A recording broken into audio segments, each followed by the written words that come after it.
A lot of these teams that we used to herald as like these phenomenal Erangel teams have kind of struggled. When you look at a stage like this and you're playing against the best of the best in the world, the competition rises. Now, which teams can step up as we do have the plane up and in the air, making our way over towards Erangel. Plane path is going to be going right over shooting range and ending just south of Novo. The final map, the last 2 games begins now. Erangel is here. Who will come out as our grand champion? Couple of very interesting shifts right off the start. You can see the Rumblers are cutting back over towards Zarky. We've seen a lot of competition happening back down towards the middle. We know 4AM, they love to drop down around school. This is kind of they own this area. But we've seen a lot of very interesting shifts happening in these buildings in between Pachinki and school. Gonna kind of keep an eye out, see if those are contested at all. We know that Genesis loves to make that push back down towards Pachinki as well. One thing I want to point out that can be very important in this situation.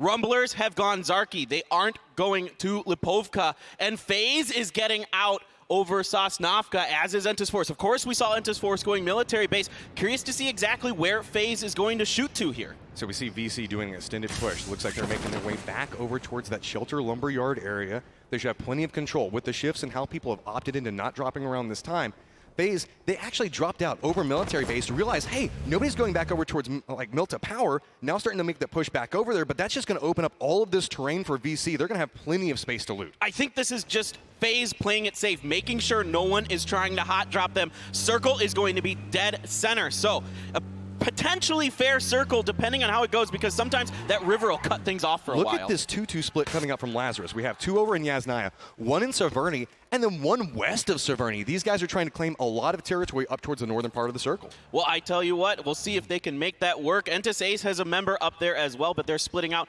around the ruins and the Sunken City, which has kind of been their home in these finals for Entus Ace, but today has been not their day. It was a thing I was worried about going in today about Entus Ace. They came through on that one-day 6-game tournament. They played very, very well throughout the group stages and the semis, but finally I think the pressure has caught up with them. There is just so much pressure in playing in an event like this. We've had several weeks of competition where you just constantly have to mentally rebound. We talk about the decision-making process being such a big factor of PUBG.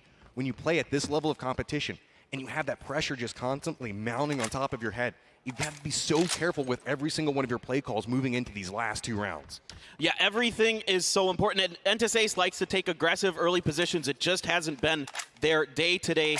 We're going to see exactly how these teams start rotating. Nobody's really making any moves yet on the map. Everybody's just kind of in their normal little drop location. So we haven't seen much skirmishing here, and teams are pretty spread out. It's a centralized circle. I mean, there's not anything crazy that's going on here. We haven't had any real big tells. Everybody knows this territory. This is the backyard for every single team. Almost everybody seems like they're very comfortable in their drops and the positioning that they managed to get right now.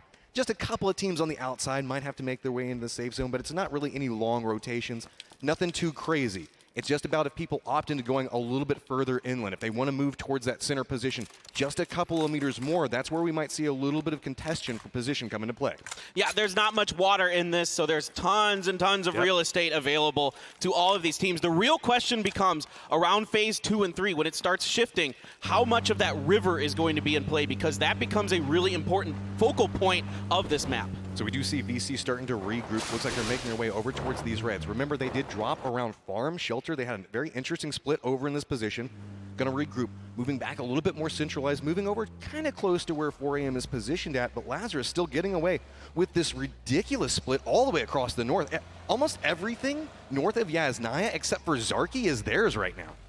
Yeah, there's not much else going on there. They can kind of take control over that northern area, and if they get the shift that goes north, they should be pretty well positioned. I mean, nobody wants to go up there. You want to be on the south side of the river, most likely, especially with the way this circle looks. But we've been baited by Circle so far. Yes. So if we see this go up towards the north, it actually could lead to a very interesting situation. Whenever you're running a split like this, you're kind of assuming that you have time to regroup in no rush. But then the circle pops on you and you're like, damn it, we all have to get back together as fast as possible. It's very, very dangerous. So that's why you're starting to see a couple of these teams start to regroup at this stage, trying to figure out where they're going to move to. Now, we have so many, okay, like you're talking about, almost everybody's back down towards the south right now.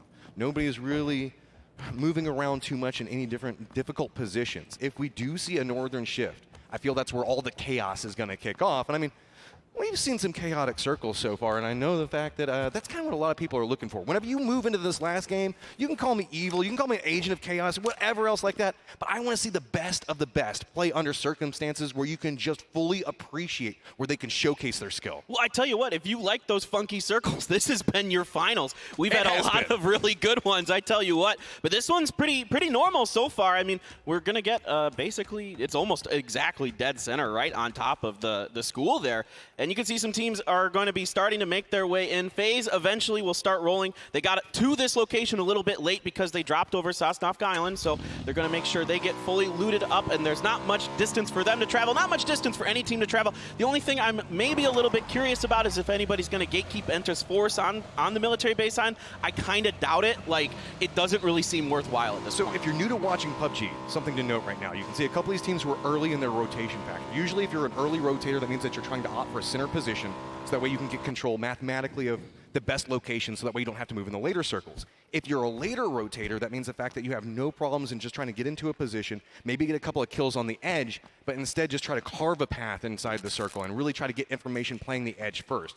FaZe, often known for doing very long rotations, trying to scout out everything before they make that first push into the second circle. Yeah, a very disciplined team, and that is something that'll get you very far in PUBG esports, is discipline. Knowing when to make the right pushes, knowing where to set up, get your information, and make your moves based off of that. You'll see a lot of teams get on high ground. Right now, Gen G is up on this mountain. You can see so much of the map from up here. This is why you will often see Gen G come up here right away, basically no matter where the circle is. But there is the downside.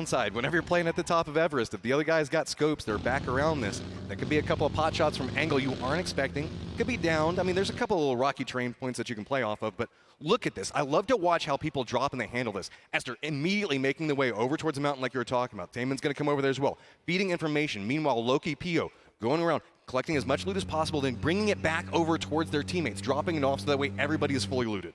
Yeah, so Tempo Storm does have a 2-2 split down here on the south side of Everest, and you can see Pio has maybe seen them, maybe not. Sharpshot is up on the roof, Sharky there with him. So Tempo has a bit of a block here. Gex is up to the north. GEX is up and covering the north side of the river on the east side of Georgia Pole, which is a common position for a lot of teams to take, because if this shifts north, you can catch a lot of teams in transition.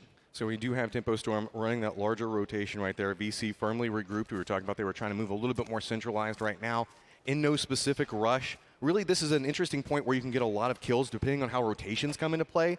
But with everybody playing so quiet, I mean, everybody's just trying to get information. And the problem is there hasn't been a kill yet. And when this starts happening, nobody's taking shots. It's all about angles, trying to see if you can catch somebody out. And that's exactly what GEX is trying to do. The shots go back over towards Loki. Loki's going to be able to get away from Sophia, but it looks like there could be another trap as Leo's just right down the line, and several other people might be able to take the shots back over towards Loki's vehicle's already on fire, and there we go! That's got to be first blood of the round.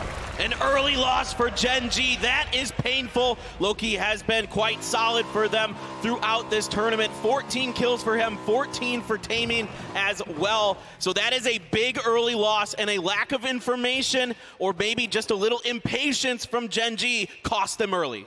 And that's the problem. Whenever everything is so quiet, there's no gunshots to give away position. People could be sneaking around all these different parts of the map, and it makes it so nerve-wracking to move through different parts of this circle. Even with this great vision, you can see that Gen G is holding up towards the top of it. They just weren't expecting the trap in that position and just lose a member off of it. Yeah, it's a smart play by GEX, and like I was talking about, you can catch people coming over those bridges real easy. There's a lot of easy setup points to camp that spot. Here is Iroh putting some shots into, I believe that is Kale from Entus Force, who is already very hurt. Looks like he might have connected a bit, but so far, looks like Kale is going to get ahead. Where are we going? This is what I want to see.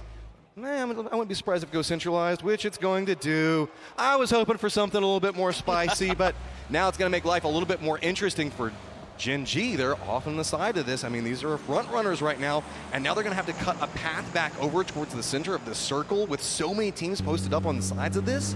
I mean, there's only been one person that dies. There's no easy way to make a rotation into the safe zone. What I suspect Gen G might do is tank some blue damage for a while and potentially try to come in from the northeast side, from the Yasnaya side. That's going to be, at least if you're looking at the plane path that came in, it was a little more western based. That's the most likely place to not have teams. Now, what I'm curious about is what the Rumblers are doing because they're moving up on the northeast. Notice how FaZe came back in. Remember, they dropped late in the plane path, so they actually came from Military Base Island doing a long drop. And look how separated it is. Everybody has their own specific spot that they have to drop, regroup, and then make your way in rotation. Yep, so let's get some looks at Pokemoladoy and Na'Vi. They've been playing very, very well throughout this tournament. They are at times really explosive, a dangerous team, very good on Sandhawk. I felt like those guys really played that map very well. QM, one of the other China teams, they might be running into their brethren. 4 a.m. here. And they know exactly. They know that this is a 4 a.m. territory. This is where they always like to play. 4 a.m. has control over the circle right now, so hasn't had to move. But QM does manage to find one building, one interesting angle to approach on, and they're like, okay, we've at least got this, but what do we do with it now? As they're not, it's going to be so hard to get any more information or really make any peeks just based off of the positioning that 4 a.m. is at. Yeah, I want to see how 4 a.m. plays this. They've got a 2-2 split across the school and the apartments. Will they call in for reinforcements, or are they just going to kind of have a standoff here? You can see Genji making their rotation around the north like I thought they might try, but they've got Lazarus and the Rumblers with a similar idea. Well, this one's already faring better than the last one, not losing anybody inside this rotation. So with a very large northern rotation like this, the teams that did opt into the north, like you were talking about, Rumblers and specifically Lazarus, might be able to catch him out. So with this, you have to be very, very cautious on it. You can see how far away from the circle Genji is right now, making this rotation out. Exactly as you called it, no rush to really get in circle. But that's going to be 8C going down early to Microfry.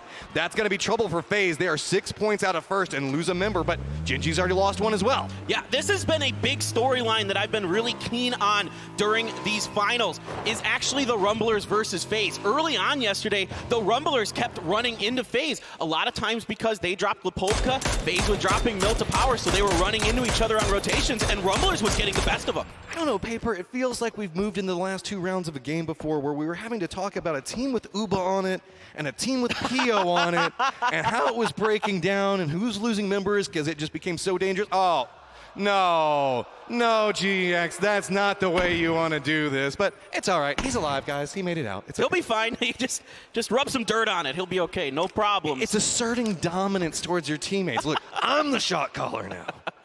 All right, Pio's going to set up, get some more information on the north side of the Yasnaya Lake. Likes what he sees more or less. He probably caught Lazarus over to his west, moving across the eastern Razak Bridge. I know that's a little bit confusing there, but there's 2 bridges by Razak. They're both pretty small, but the one's right in the middle of Razak. The other one's to the east, and Genji is going to continue to tank some blue and come in, looks like around the Yasnaya area. This is dangerous depending on the path that they come in. They're taking a lot of blue damage at this stage. Sure, they have the meds running up, but with the circle shift away from that look, Genji's over in Yasnaya. They have to cross the entirety of the circle to make it back over there or take even more blue damage. But really, if you're a Na'Vi fan right now, if you like W-Click, they're in great positions as well as 4 a.m. still posted up exactly where they started. I think 4 a.m. is in a really important position for themselves right now. Both of the other top two contenders are outside of this circle. They are in and they could try to play gatekeeper. This is QM though, taking some shots at Lazarus. Lazarus getting through mostly unscathed there. Or, excuse me, that's T1. That's not Lazarus. The colors, I got confused there.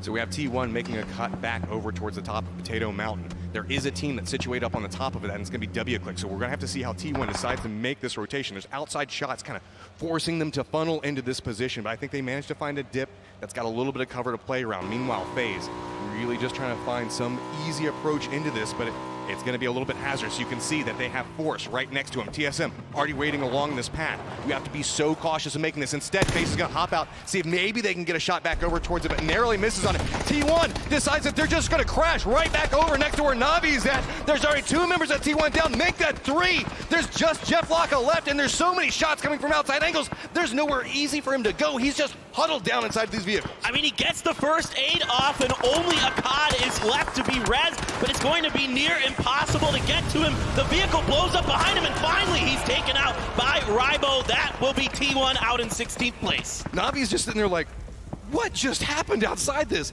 Everything was happening. That was all third party going on. There was a couple of grenades being thrown out. You can see a doozy did get 1 kill, but it was just sheer chaos as they were waiting for somebody to approach, and they just got cut to pieces before they can even make it to the door. FaZe is forced off just a little bit, maybe to the east of TSM here. Another interesting setup that Gen G is going to have to face in front of them is a long split from VC. VC is doing a very long 1-1-1-1 split in like a 45-degree angle across the circle. They control a lot of that situation over there, and I would suspect that's kind of where Gen G is thinking about going, but it's going to be very tough to get through that. Gen G's been rotating for a little while. You can kind of see based off the lines moving across the map. They're slowly making their way back on approach into rush as of right now, but it looks like they might just be opting into a direct approach, but has to be very cautious. We already know that QM's posted up in the exact same spot as 4AM. This is a firing squad, just waiting to light up anybody that comes by, and PO is going to be the front runner for it. You can see a couple of shots did come back over as GX is eliminated, so now we're going to have to see PO realizes, okay, that might be a little bit too hot. They have to have done their homework and know that 4AM loves to be in this spot, and that's a little risky. This is so precarious for Gen G. PO is in the Doom Buggy. This is one of the worst vehicles to be in this situation. It blows up pretty easily. It's pretty easy to get some shots in through the front of it. Oh, You're taking blue damage. This is what I was talking about. This is what I thought Gen G might think about doing, and they might be forced to do because of this blue. Summer does have an angle back over towards it, taking the shot back over towards PO. A little bit of damage coming through. Got to be a lot coming back over towards Gen G. Summer does go, gets a connecting shots onto one of them. That's another member of Gen G down. So with this, Gen G does manage to cross through one team, but there's several other teams close up. Rumblers is looking back over towards them. Could this be the opening that everybody is looking for? Are we going to see the team at the top finally go down early? It's going to be a peak battle back and forth, and Microprice got the angle, and there you go. Gen G is out. Disaster for the Korean team that is on top. It is a combination of BC and the Rumblers who tear them apart. Could not find anywhere to go in this circle. Everything was already taken. FaZe, the door is open for you. This is your opportunity if you can claim it. 4AM has a chance to have a big game as well. They've got a ton of circle favor going over towards them. WClick is still holding the top of this hillside. Ace is going to lose one, maybe even more, trying to get that UAZ just across the hill. All right, Rang and another member of Entis Ace coming down this hill. Looks like Mickey is with him. We got to see a nifty little drive-by. Ooh, Alpaca in there. So 3 in that UAZ. We got to see a little nifty drive-by by Joy earlier today, but he is already down for Entis Ace. That was like the most casual drive-by. I'm going to look over here, take a couple of shots, and that's going to be it. Well, Navi is doing some work on the Genesis right now. This is OGN Entis Force. Still an outside shot for them. They're going to absolutely have to just go crazy these last couple games. They have any hope at all. Coming into today, it looked like they could have a shot, but these first 4 games have not been theirs, and this is a battle for these compounds on the east side of Pachinki between Navi and Genesis. So we have VC in rotation, trying to cut a path, get into a gatekeeping position in front of QM. A couple of shots coming from the side of them. It's going to be Rumblers. They love to fight across the edge of the circle. They just like to take shots at anything that moves around them. They spot this out, and they're actually starting to push back this direction. So if we see a fight happen between VC and QM, Rumblers could opt into third party and just sneaking up right back behind them. I would expect nothing less of the Rumblers. They're already getting it kicked off. It is going to be Microfry who finds Duma with the first knock, so that is 3 for VC. This might be the go time for QM as well. They are desperate for some points. Everybody is playing for this massive prize pool. The higher you can get, the more money you are going to make. So every kill, every point counts. There is nowhere for VC to go. They've got one member up. They're caught between 2 very violent teams right now. You can see Tide's just trying to find an angle. There's nothing that he can do. It's all about this pathing that we can see from Rumblers back behind it. The grenade's going to roll out. Is it going to be enough? Narrowly makes it around the tree, but there's no cover. VC is out as well. VC is dusted, and after a great Sandhawk game, they are not able to duplicate their success. Now there's the battle popping off between these guys, the Rumblers and QM. There is one knocked. Liga is down. You see Wu Fang over there, easy up, and Navi, they are still in this battle now. And it looks like H-Win's going to get the finish onto a doozy, but Genesis was taken out. 4 Angry Men gets light signs back over towards WClick there and trying to see if they can get any angles for it. WClick Turbo looks like they're going for some shots. Stops for just a second. ZGG just annihilates him. Now you can see the opening starting to come up towards the top of this. 4AM running a very, I wouldn't say too separated split right now, just making their way up the hillside, but off to the side of this, Lazarus also thinking making a similar approach back over towards it as Rumblers still looking back over towards QM.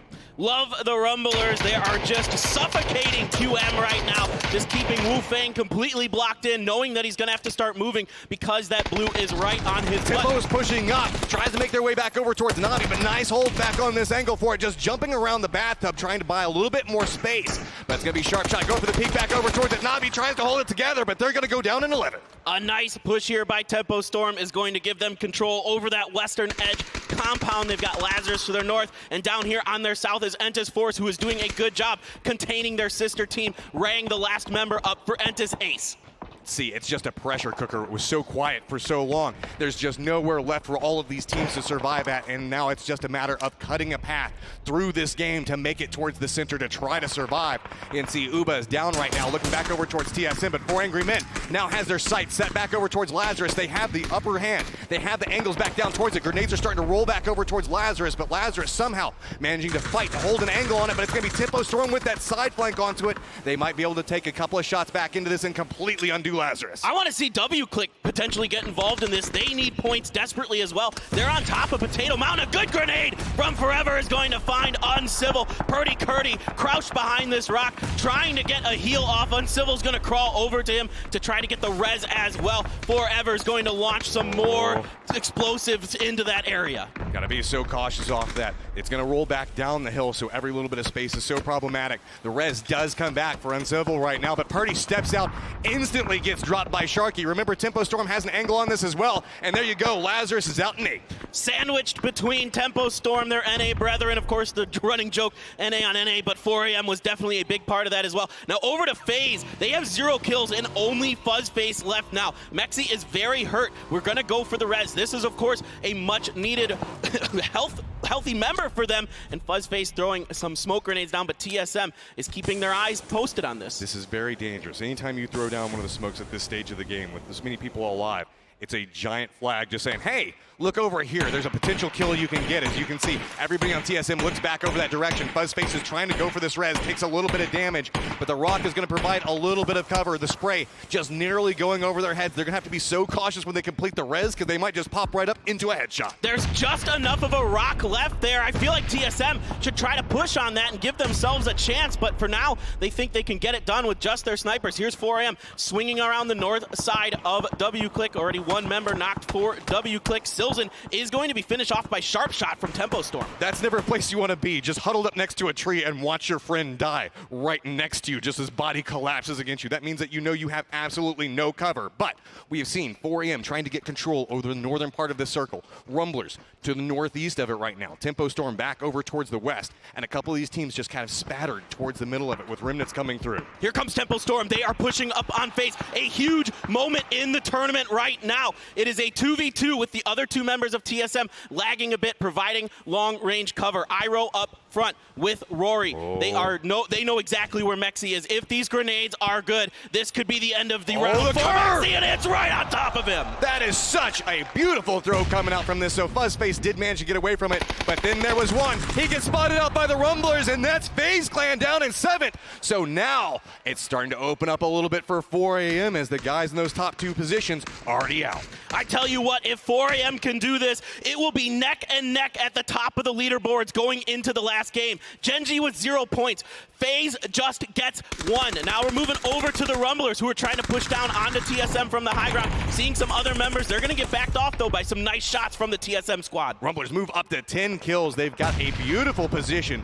Great sightlines back down towards TSM. Meanwhile, Force is trying to get more control over the angles. Caught up in a lot of fights with multiple teams just trying to get to some form of cover. Kale narrowly manages to make it, but there are so many teams surrounding him. Keep in mind, there is still WClick up at the top of this hill looking back down towards it. 4 Angry Men. It's kind of like one of these king of the hill situations where everybody's just trying to make their way up towards the top of it, and it's just death the whole way. And there's just Harold by his lonesome up there. A good grenade from Lost is going to finish off Rory. The smoke was down, but it was not enough to give him the cover he needed. Of course, those grenades so good. And now we're seeing Kale get into Tempo Storm as well as Indigo, but 4AM is up on the hill, and they can see the 2 members of Entis Force that are firing down on the Tempo. 4AM has been they've been so involved in so many fights, but they're only sitting on 2 kills right now. They're needing a bigger game if they're wanting to try to catch up to FaZe at this point. They're still 10 points behind, but it's really the Rumblers on the opposite side of the circle right now. They're just massacring everything around them. That's going to be Tempo Storm now going down as TSM looks like they're going to make a push back over towards Force instead.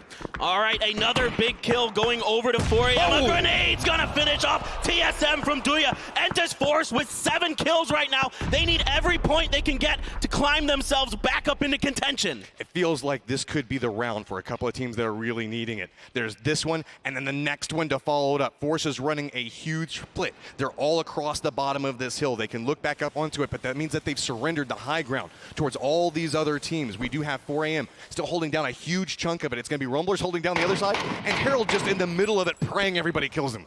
Yeah, Loss almost landing some shots onto an OG and Entis Force member. Going to back them down off that hill a little bit. And here's Harold's perspective as he just looks out. Just please don't come. Please keep don't fighting come. each other. Keep fighting each other. I don't want to move. This is my home now. All right, new circle's going to pop. I'm venturing to say Harold's probably going to be in it. And yes, he does manage to stay in. So now, Rumblers, they're going to have to make a little bit of a rotation through, but it's starting to shift away from that deuce center at the top of the hill. And you can see 4AM looking off to the side of this. They do have sights back over towards Force. This could get really dicey really fast for Entis Force. Both the Rumblers and 4AM are starting to encroach on their positions. You've got Doya up in the middle, guarding the high ground for them, but Sungjong, Kale, and Indigo lag behind in this 3-1 split they've got going, and you can see the Rumblers are very hungry to get down on top of Entis Force. This is a scary as hell place to be if you're Force right now. Rumblers and 4AM, they do not care. They just see everything as potential points, and they will push towards it. You can see just slowly and steadily being sandwich. Shots come out from 4AM. That's going to be 2 members of Force already down. Now it's starting to come apart for Force. Shots do start coming back out, but it's actually going to be the Rumblers protecting Force. The Rumblers are buying a little bit of time for Force, but I'm not sure if they have any hope of getting to Kale and Indigo. There is a lot of teams that can kind of see that area, so let's see what Sungjong and Doya have left. This is going to back Forever and ZG off a little bit, but man, tell you what, Forever is going nuts. There he goes. He is going to get the flush onto Indigo. Look at the movement differences from what we're seeing right now. Force is just trying to get towards the center. Meanwhile, these really aggressive teams are just running all around the edges of the circle, just trying to hunt down every kill that they can get. Grenade really close back over towards Sungjong. Next grenade's going to come back for it. Is that going to be a little bit closer, a little bit more damage? It's okay. It's okay. He's still alive inside of this position, but next one's going to land right on him. Right off the tree branch into Sungjong's face. What a grenade from Loss. A little bit of luck there, but some nice stuff. Xiao Lu does find Harold, so W-click out in fourth. This is looking very good for the 4 Angry Men. It looks like it's 4 Angry Men on one side and the Rumblers on the other, as alas, poor Force is just caught in the middle, one member up. Shots starting to go back and forth between the two of them. Cherry Poppins managed to make it back around. We're still sitting on 13 kills from the Rumblers, and you can see Doya is just cowering right now, being like, just start fighting each other off of these angles. So, look at the mini-map. See the separation that's starting to happen. There's still this hill that's kind of dividing everything as people are starting to vie for different positions on it. Oh, Doya is in a lot of trouble here. If any of these teams step just a little bit closer to him, the circle's going to head the Rumblers' direction just a little bit, but all of these teams still have some real estate available for them here. Doya's going to put down some stuff in front of him, but now somebody spotted him out. A shot hits the tree right next to him. Could just be some pre-fire as well. He sees ZGG, but is not going to pull the trigger, of course. He could be huge from this position since everything's just kind of going over him at the time. If he decides to step up, take some shots, he could weaken one of these teams immediately, allowing the other one to just step up and pounce the position. Rumblers still moving back around the southern part of the circle on the hunt. They know that one member of Force is still in this position. 4AM still just trying to get a little bit more information, but they're moving up towards the top of the hill instead. Everybody's just kind of circling around Doya's position as he's got his Molotovs just chilling off to the side of him. Well, right now, this is a little game of cat and mouse, trying to take the best possible spots in this circle. You can see 2 members of 4AM are heading up onto the high ground to the north. They're going to find a little bit of damage onto a member of the Rumblers. Way less up here with some smoke for cover, but now the Rumblers quickly reposition because they know they've been spotted out. I love watching the way both of these teams move, but it's going to be Doya that steps up, gets his shots back over towards Wayless. Microfry moves back over towards 4AM, but it's going to be Shula getting his shots back over towards him, so now a 3v3, but somehow Doya is still alive in the middle. All right, let's see if Xiao Lu can get this flush. He does, but he gets shot by another member. I believe it was Cherry Poppins who put some damage into him. Doya does get found out by a grenade from Forever. Entis Force out in third. 4AM looking very good right now. It is 3v3 standing. Wayless is knocked. Let's see if they can get that revive. The nerves coming out from Cherry Poppins right now. These grenades are rolling down right next to him. ZGG still thinks that he has the angle for it, but it's so risky to go for the throw. The angle looks like it might be good, and it's going to roll right back behind Cherry Poppins, but it's not going to do any damage towards him. The angle's still being held. ZGG's on peak with one side of this, Cherry Poppins on the other, and it's going to be ZGG that gets him down, but he has to be cautious. He's taking a lot of damage. Waldo's down on the other side, and there we go. It's It's all turning up 4 a.m. with 11 kills.